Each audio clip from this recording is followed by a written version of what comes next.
रख हौसला वो मंजर भी आएगा, प्यासे के पास चल के समंदर भी आएगा। थक कर ना बैठ ए मंजिल के मुसाफिर, मंजिल भी मिलेगी और मंजिल मिलने का मजा भी आएगा। नमस्कार साथियों, मैं बी एल लूडी लैब असिस्टेंट सेलेक्टेड आप सभी का मेरे यूट्यूब चैनल पे स्वागत करता हूँ। साथियों, आज के इस वीडियो में एक वैकेंसी के बारे में हम बात करने वाले हैं, जिस वैकेंसी का नाम है LSA, लाइव स्टॉक असिस्टेंट, यानी कि पशुधन सहायक। तो इस वैकेंसी से संबंधित हम पूरी डिटेल में बात करने वाले हैं। क्या इसका सिलेबस है, टोटल पोस्ट की संख्या तो आपको पता है, यहाँ पर 2041 है। संपूर्ण जानकारी हम पर देखने वाले, कौन इसमें फॉर्म है वो अप्लाई कर सकता है। जो कर्मचारी चयन बोर्ड है उनकी वेबसाइट पे आप देख सकते हैं, पशुधन जो सहायक सीधी भर्ती 2024 यहाँ पर लिखा हुआ है, जिसमें जो टीएसपी के अलग पद दे रखे हैं, नॉन टीएसपी के यहाँ पर 1820 है, और टीएसपी 70 में 221 पद हैं। टोटल कुल मिला के देखा जाए 2041 पद हैं, जिसमें आप यहाँ पर देख सकते हैं।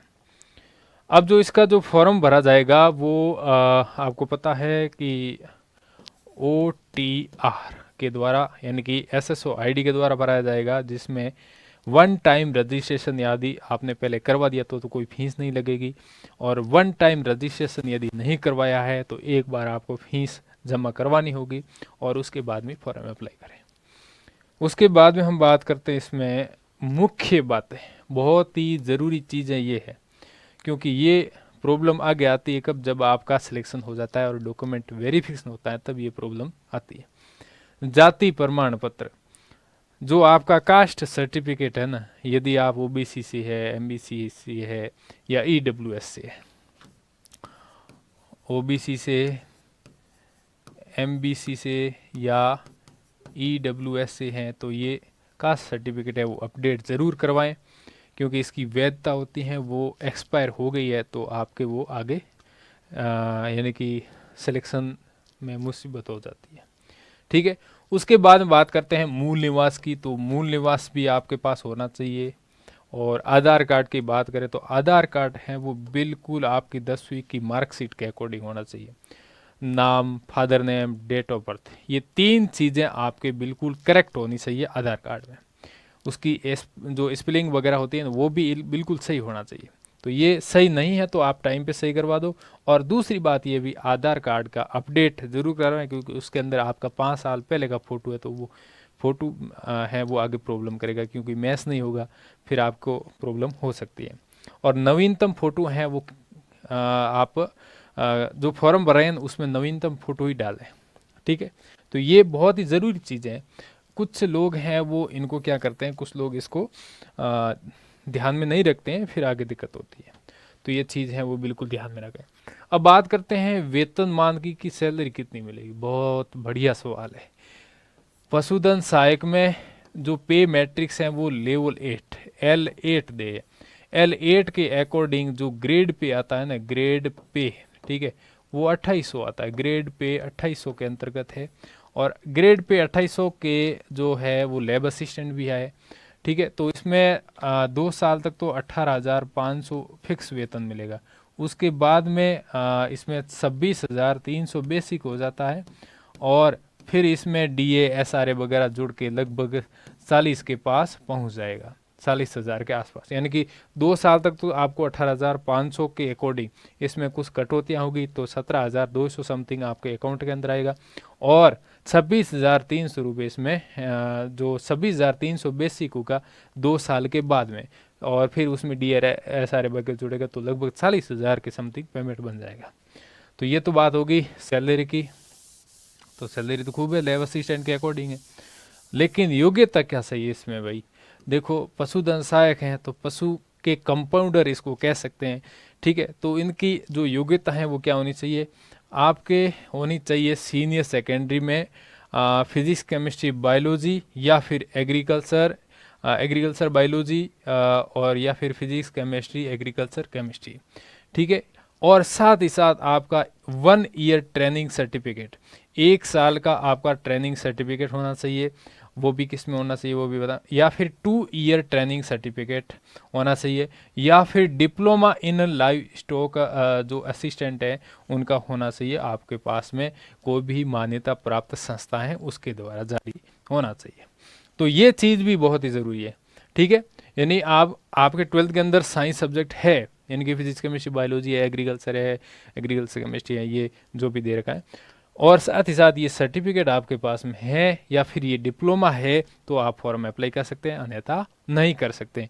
यानी कि जो पशुपालन का एक डिप्लोमा होता है 1 साल का या 2 साल का, तो वो आपके पास में तो आप फॉर्म भर सकते हैं।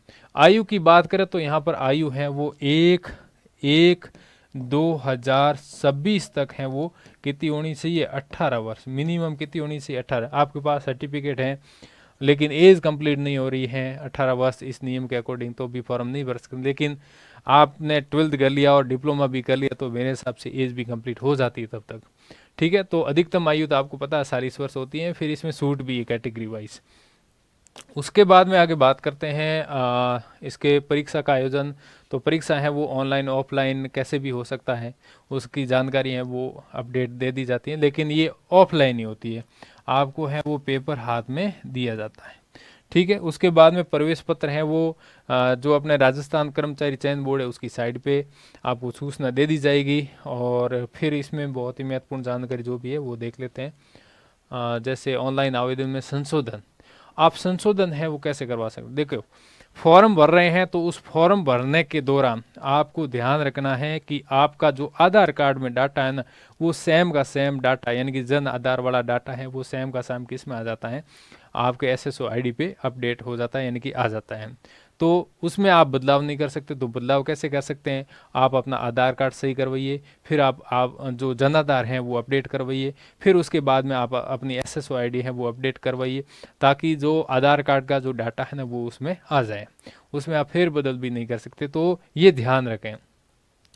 फिर भी कुछ यदि त्रुटियां रह जाती हैं, जो फॉर्म भरते समय कुछ गलत आप डाटा एंटर कर देते हैं तो एक बार तो फॉर्म सबमिट हो जाता है, फिर फॉर्म भरने के जो अंतिम तारीख है, अंतिम तारीख के बाद में 7 दिन के भीतर भीतर हैं वो एक ऑप्शन दिया जाता है, उस ऑप्शन में आप 300 रुपये का टोकन कटवा के उसके अंदर है वो कुछ चेंजिंग कर सकते हैं, करेक्शन कर सकते हैं।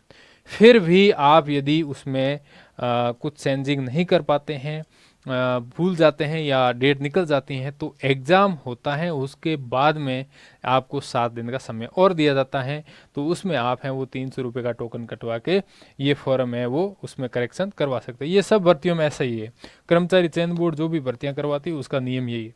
अब सिलेबस की बात करें तो सिलेबस में इसमें 2 भागों के अंदर है, पेपर एक ही होता है जिसमें एक 50 नंबर का और एक 100 नंबर का, टोटल 150 सवाल हो जाते हैं और 3 घंटे का इसमें पेपर होता है।